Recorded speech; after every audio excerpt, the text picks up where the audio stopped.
Well, this is David Wood again from Acts 17. Again, Nabil and I are here at ISNA, the Islamic Society of North America's National Convention. I want to say that we've got along great with the people here. The people here have been the exact opposite of some of the Muslims we ran into in Dearborn, Michigan. It's been fun, and everyone has been very kind.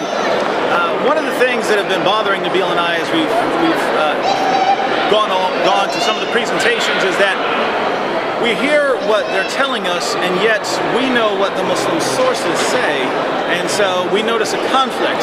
And we're trying to get people to address this conflict. We've asked some questions. We haven't gotten any good answers. So anyone out there who has answers to some basic issues, we'd love to hear them. You can contact us with them. You can post them on our blog.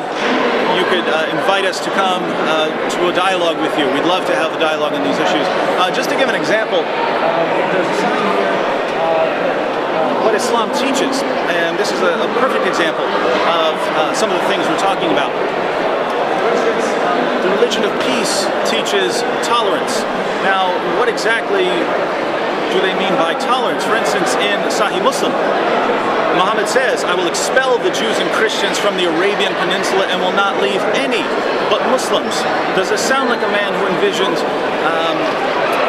society with Christians and Muslims and Jews living together in harmony? No, there has to be some kind of complete separation.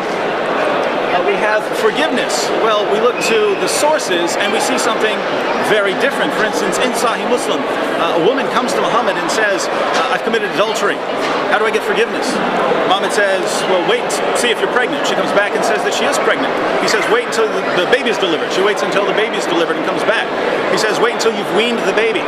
She comes back after he's been weaned and he says, "Pick up stones, pick up stones." And so she was stoned to death. Now, if that's forgiveness, what do you mean by forgiveness? Over and over again in the Muslim sources, we see people being killed for things that we would consider very minor offenses. Not adultery, that would be a major offense, but for comparatively minor things. So what exactly do you mean by forgiveness? Honesty. You ever heard of taqiyya? You ever heard of taqiyya? According to the Quran, if you're a Muslim and you're outnumbered around people, you're not allowed to be friends with Christians and Jews, but if you're in a society where you're outnumbered, you can pretend to be peaceful. You can pretend to be peaceful. This is sheer deception. And as Ibn Kathir comments on that, the taqiyya is allowed till the day of resurrection. It's that honesty. Love. According to the Quran, God does not love unbelievers. That's me. How can you say Islam promotes love when God does not love anyone but good Muslims? We have care. Care for whom? One time, Muhammad was ordering a man to be executed for rebelling against him, and the man said, "Muhammad, who's going to take care of my family?" Muhammad said, "Hell." Is this an example of how you care for someone? Communication. There is no open communication as far as dialoguing back and forth with open criticisms in Islam.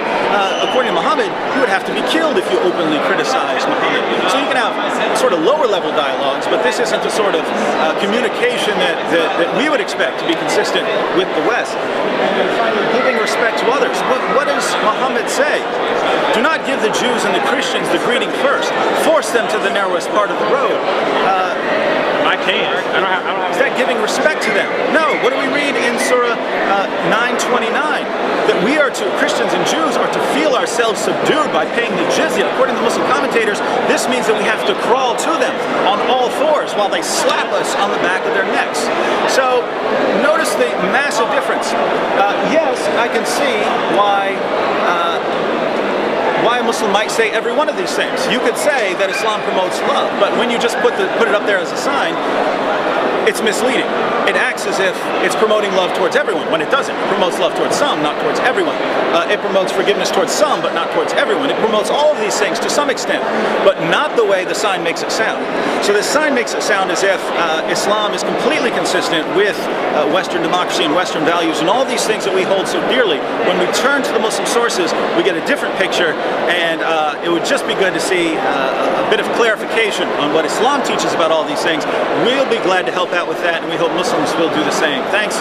This is David Wood, Act 17.